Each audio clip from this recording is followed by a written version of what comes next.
I remember the moment vividly because it felt like one of those quiet inflection points that only make sense in hindsight, the kind of day that doesn't look dramatic from the outside, but internally, something fundamental just shifted.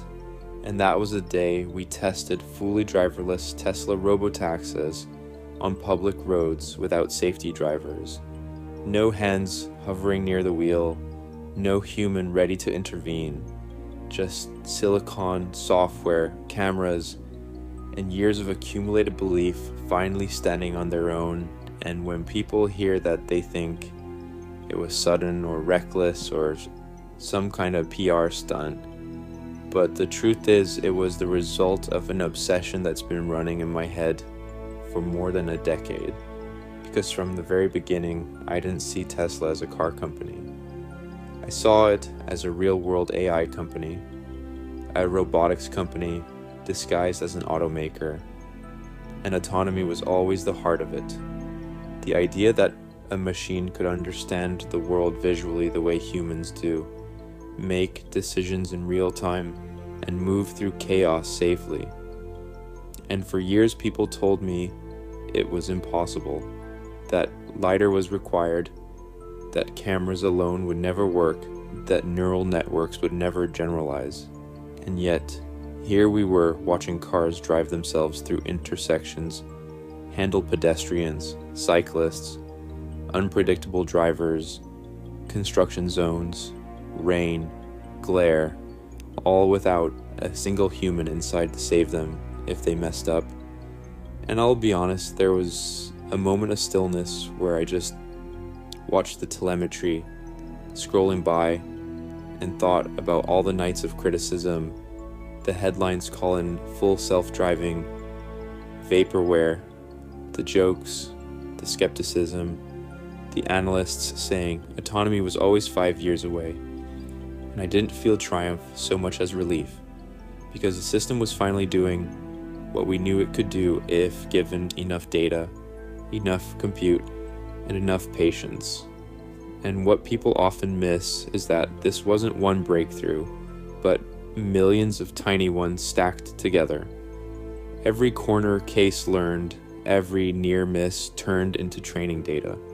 Every neural net iteration pushed closer to something resembling intuition.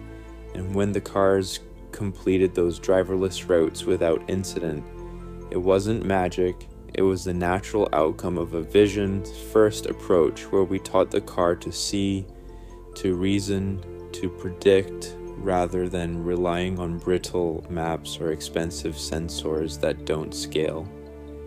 And scalability matters because autonomy only changes the world if it reaches millions of vehicles, not a few thousand prototypes. And that's why the Robotaxi matters so much. Because it's not just a technological milestone, it's an economic and societal one.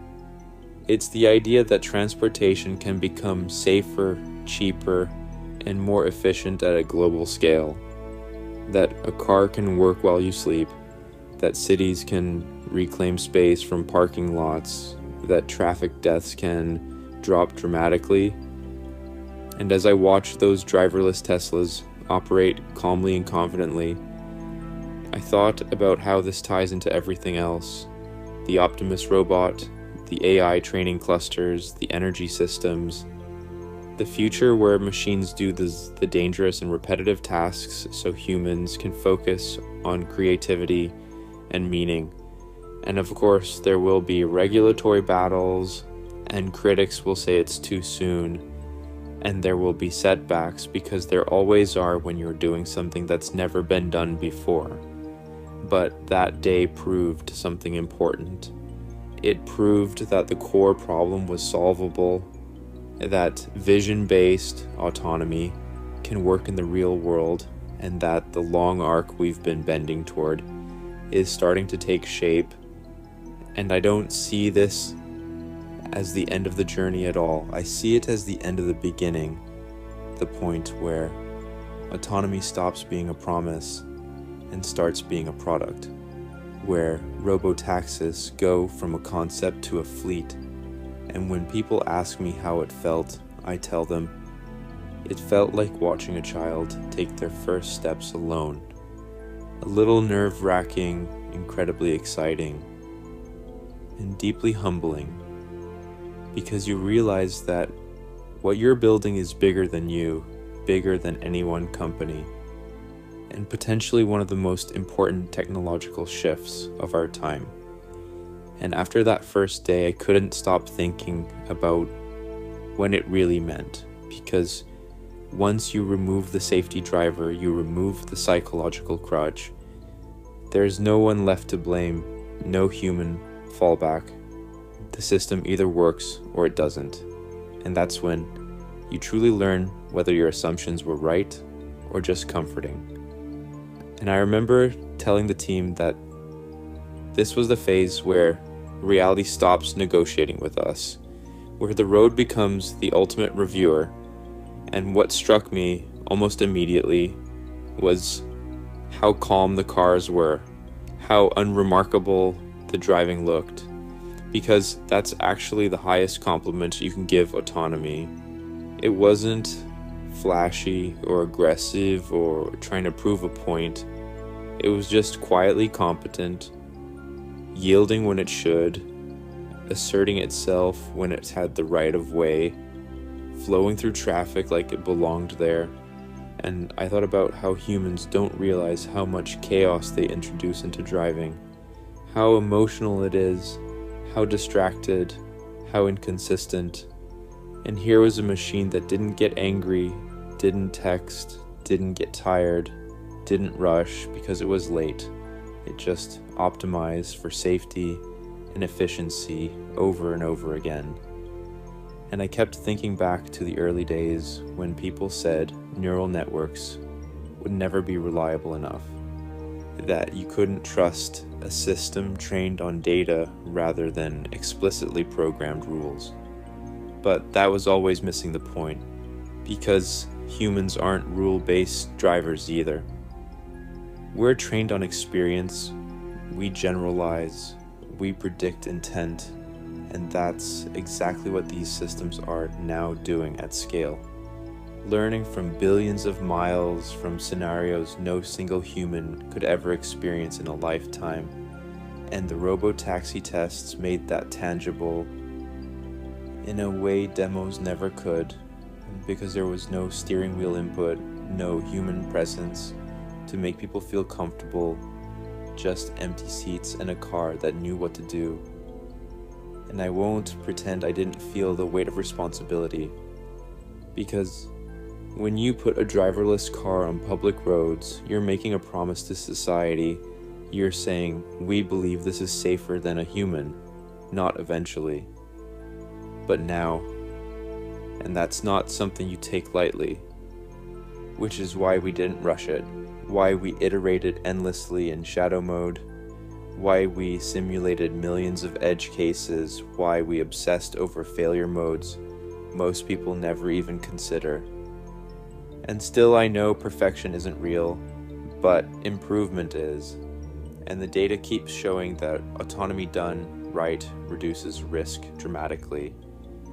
And as these robo-taxis kept operating successfully, I started thinking less about the technology and more about the second order effects, about what happens when transportation becomes an on-demand utility instead of a personal burden, when a car isn't something you own that sits idle most of the time, but something that's always working, generating value, lowering costs, and suddenly mobility opens up for people who can't drive, the elderly, the disabled, people who live in places where car ownership is expensive or impractical.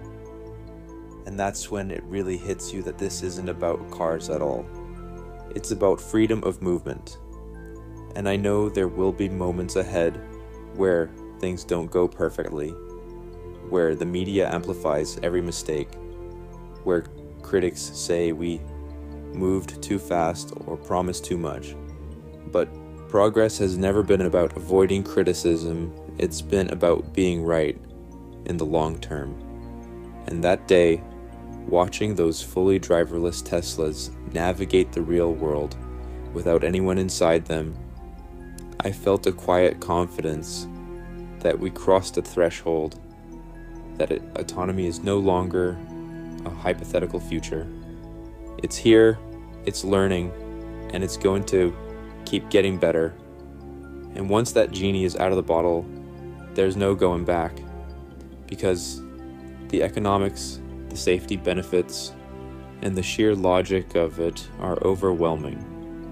And years from now, people will look back and wonder how we ever accepted a world where 1 million people died every year in car accidents, where time was wasted sitting in traffic, where mobility was unevenly distributed, and they'll say that moment, those early driverless Robotaxi tests without safety drivers, that's when the future quietly began. And what people don't always understand is that once you cross that line, once the car is truly alone, the entire philosophy of engineering changes. Because now every decision you make has to assume there is no human hero coming to save the day. There's no last-second override, no intuition to patch a gap in logic. The system has to be complete, and that forced us to confront truths earlier than most teams ever do. Truths about redundancy, about uncertainty, about humility in the face of the real world. And I remember saying that autonomy isn't about teaching a car to drive perfectly. It's about teaching it to be less wrong than a human on its worst day. And humans have very bad days. They drink, they rage, they fall asleep, they misjudge.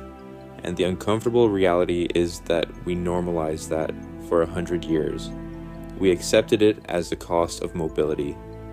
But once a machine can demonstrably do better, even slightly better, the moral equation flips, and choosing not to deploy it becomes the risky decision. And that's something society is still grappling with, because new technology always feels scarier than familiar tragedy.